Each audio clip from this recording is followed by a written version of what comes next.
Hello, Assalamualaikum, selamat sejahtera, selamat kembali ke channel saya. Okey, jadi yang mana belum subscribe tu, harapnya bolehlah tekan butang subscribe tu, tekan butang like dan komen video ni dan share. Okey. Okey, jadi hari ni saya nak buat review tentang meter cluster Pro 2 Ativa. Saya nak buat review, memang video ni khusus untuk meter cluster dia je dan dia punya infotainment system. Okey. Jadi yang nak tahu lebih lanjut tentang tu, sila tengok video sampai habis. Okey? Jom. Okey. Jadi inilah dia meter cluster Pro 2 Ativa. Okey, kita boleh tengok ni ada jam, ada hari, ada tarikh. Jadi kat sini benda biasa je. Ada meter RPM kat sini, ada meter RPM dan ada meter kilometer. Sini minyak. Okey, benda-benda basic je semua. Cumanya apa yang menarik tentang meter cluster Pro 2 Ativa ni ialah kita boleh tukar kepada 4 varian. Okey, dia punya display ni, animasi kat sini ni kita boleh tukar kepada 4 jenis. Okey. Pertama yang ni lah. Yang kedua, dia ada yang kedua, yang ketiga dan keempat. Akan saya tunjuk kejap lagi. Okey. Steering Pro 2 Ativa ni biasa je, bentuk bulat. Saya harap Pro 2 dapat buat steering yang flat bottom lah. Agak yang kat bawah ni flat, nampak sporty sikit, nampak lebih sporty. Tapi tak ada masalah, steering ni memang selesa pegang. Dia punya jahitan kemas, dia punya butang semua tersusun, teratur, tak ada masalah. Cuma kalau Pro 2 dapat tingkatkan lagi dia punya bahagian kosmetik supaya nampak lebih sporty, dapat rasa feel sporty kereta yang kita pandu tu, saya harap, memang saya salute Pro 2. Okey. Okey, jom. Sekali kita akan tengok meter cluster dia. Let's go.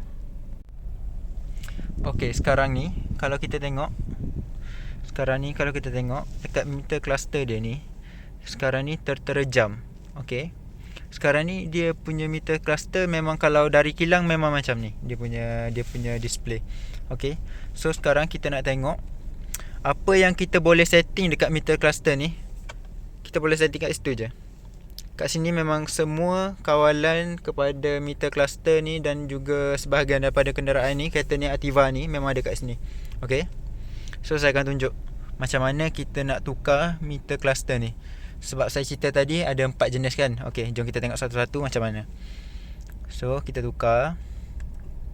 Okey. Average minyak dia saya cakap dalam video saya yang lain lebih kurang 18 km per liter.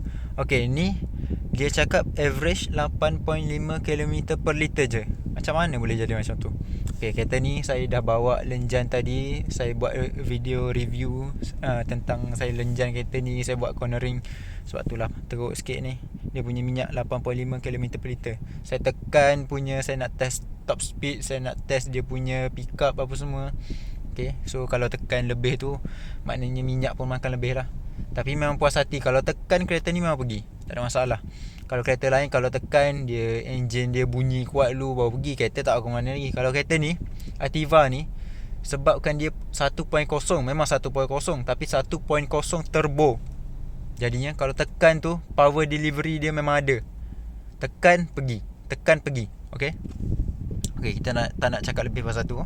So kita tengok. Okay, sini ni kita boleh buat semua benda. Kita kontrol kat sini je. Kita nak terang dia macam mana, kita nak apa ni, kita nak brightness meter cluster ni nak terang macam mana. Okay. Okay, sekarang ni 7. Kita tengok 7. Kalau kita nak terang lagi, okay, 8, 9, 10, tak ada masalah. Kalau kita rasa silau malam, kita boleh gelapkan. Tapi seeloknya cerah lah kan. Senang kita nak pantau kita punya maklumat dekat cluster meter ni. Okay. Okay, so saya buat brightness 8. Okay, so kita back tekan situ je, tak ada masalah. Tekan situ je. Okay. Ni time and date biasalah. Tukar benda biasa je. 3.40, sekarang 3.40 lebih kurang. Okay, benda biasa, benda basic. Saya tak nak hurai lebih. Okay, jom kita tengok design. Okay, yang menarik tentang kereta ni design. Kita boleh tukar 4 design. Kalau macam kereta X50 Proton ke BMW X1 sekalipun, Honda HR-V pun tak boleh tukar dia punya design meter cluster. Okay, so kita boleh main kat sini. Okay, ni display 1, display 2 macam tu, nampak sport sikit. Display 3 macam ni, simple je. Display 3 simple je. Tapi kalau orang yang minat yang benda simple, yang nak cukup-cukup je informasi tentang kereta ni, kelajuan ke RPM ke apa, meter 3 okey lah. Nampak simple je. Okey, meter 4 dia tambah macam tu je. Okey, so kita nak try tukar kepada meter mana cantik lah. Meter 2 lah, nampak sport sikit kan. Okey, kita try meter 2. Kita tekan je. Okey, kita tekan enter. Okey, nampak dia automatic tukar kepada meter yang display nombor 2. Okey, tak cantik pula display 2 ni, tukar display 1. Okey, alright. Okey, saya akan tunjuk satu-satu macam mana. Okey, ni display biasa. Okey, so kita try tukar display 2. Kita dah design 2 kita dah tengok tadi. Kita tengok design 3 pula. Okey, design 3 macam tu. Simple, memang sangat simple design 3 ni. So orang yang suka design simple, okey lah. Just ada RPM kat tengah tu untuk option kita punya setting. Lepas tu dia punya kilometer jump up ni, meter kilometer per jam. Okey, tak ada nak macam tadi yang awal-awal tadi, tak ada. Okey, ni 4 punya. Okey, 4 macam tu je. Okey, so kita buat 4 lah. Okey, kalau 4 ni kita dapat tengok jam dia memang cantik, jelas. Ada 12, ada 3, ada 6, ada 9. Kalau display 1 yang asal tadi, tak ada. Dia tak ada nombor kat situ Dia just ada macam titik-titik macam tu je. So nak baca pun susah sikit, nak agak-agak pun susah. Okey, jom kita tengok apa lagi kita boleh buat dekat meter cluster ni. Okey, display setting, notification tak ada masalah. Vehicle setting, maintenance setting, tak ada apa. Okey, oil deterioration warning reset. Okey, tak ada apa. Reset setting kereta je. Okey, jadinya untuk bahagian meter ni memang sangat senang untuk kita adjust. Dia punya button kat situ je. Sambil kita drive pun kita boleh ubah. Sebab tengok, saya pegang macam tu je kalau nak capai. Okey, macam tu je. So masa kita drive pun tak ada masalah. Kalau kita perlu nak tukar apa-apa, tiba kita nak tukar brightness ke, kita tak nampak. Okey, senang je kita capai. Okey, ni radio nak slowkan, nak kuatkan. Okey, yang ni, okey, yang belah kanan ni, untuk steering belah kanan ni, dia berkait dengan kita punya safety feature ASA 2.0 yang guna kamera kat atas ni. Okey, jadi safety feature dia kita kena kawal belah sini. Jadinya untuk lane keeping assist, untuk cruise control dekat situ. Okey, bila saya tekan untuk cruise control, dia akan automatic cruise control, dia akan keluar kat situ. Okay, please pay attention to other vehicle. Walaupun kita tekan cruise control, walaupun kereta ni boleh kawal diri sendiri, tapi kita still kena tengok, kita still kena kawal steering, kita masih perlu tumpukan perhatian kepada jalan. Tak boleh leka benda tu. Benda ni mesin hanya mengawal apa yang dia tahu. Dia bukan manusia, dia bukan benda yang ada otak. Dia just apa yang manusia programkan je. Okay, jom kita tengok dia punya display infotainment pula. Okay, infotainment ni sangat cantik, menarik, design dia menarik. Dia ada seolah-olah 3 segi kat dalam ni dia punya design. Okay, so infotainment ni fully touchscreen lah. Okay, saya sebenarnya kalau boleh saya nak sarankan kepada Pro 2, letaklah at least butang naik turun kat sini ke, naik turun volume kat sini ke, at least lah. Lepas tu at least butang on off ni buat apa ni, buat butang fizikal senang sikit. Sebab kalau macam ni, kalau kita tengah drive ke apa, at least kalau kita tak tengok kat sini pun kita boleh tekan, kita boleh rasa. Tapi kalau macam ni, kita kena tengok baru kita boleh tekan. Jadi mungkin akan mengganggu sedikit pemanduan lah. Okay. Jadinya saya nak tunjuk apa yang kita boleh buat dekat kita punya apa ni, infotainment. Okay. Benda basic je kat infotainment ni. Tapi saya suka dia punya design floating screen ni. Nampak? Okay. Saya suka design floating screen dia.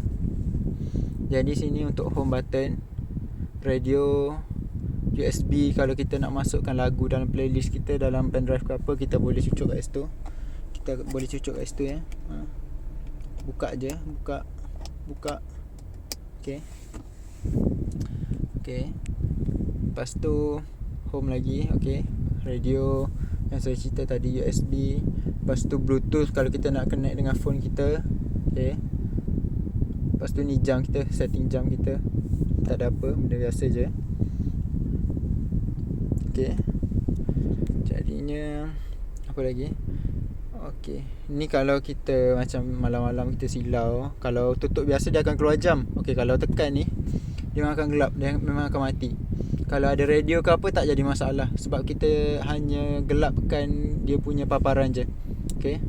So tekan balik, dia akan hidup balik. Okay, tak ada masalah.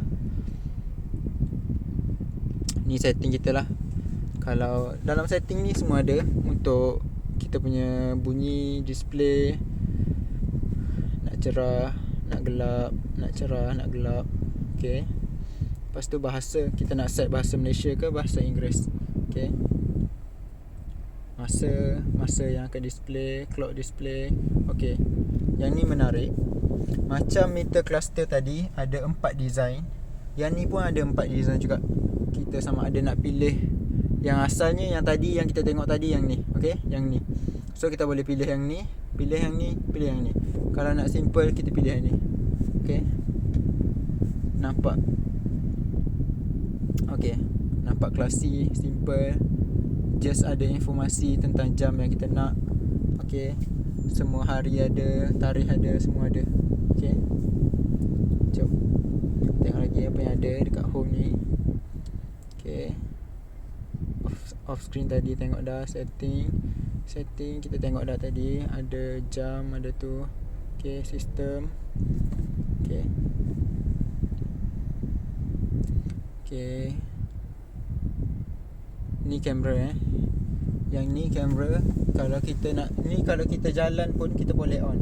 Biasanya kalau kita nak tengok belakang kita, kita boleh tengok sama ada dekat cermin pandang belakang, ataupun masa kita reverse je. Kalau kereta biasa, masa reverse je kita boleh tengok belakang. Tapi kat kereta ni kita boleh sentiasa on kita punya kamera belakang masa kita drive, untuk kita tengok situasi kat belakang. Kok kita tak nampak ke ada motor tengah ikut rapat, ada kereta tengah ikut rapat ke, kita boleh selalu tengok. Okay. Okay. Jadinya kamera HDMI, tak ada apa. Smart Link. Okay, untuk Smart Link ni kita boleh connect kita punya phone dengan kereta ni. Jadi kita nak buat apa-apa, kita nak connect untuk tengok GPS ke apa, kita boleh sambungkan dengan kereta guna Smart Link tu. Okay. Syabas Pro 2. Dengan zaman sekarang ni memang kita perlukan connection lah antara smartphone kita dengan kereta, sebab sekarang ni semua benda dalam smartphone. Okay. Okay, saya rasa tu saja setakat ni untuk bahagian infotainment kereta ni dengan bahagian meter cluster. Okay, kalau anda suka video ni, sila like, comment and share, dan jangan lupa subscribe. Saya harap saya boleh buat lagi konten-konten yang menarik untuk korang semua. Jadi jangan lupa share, subscribe, komen dan like. Okay, semoga kita jumpa lagi. Okay, saya belanja sikit bahagian ruang dalaman dashboard. Okay, dashboard. Alright, so jumpa lagi. Assalamualaikum. Ciao.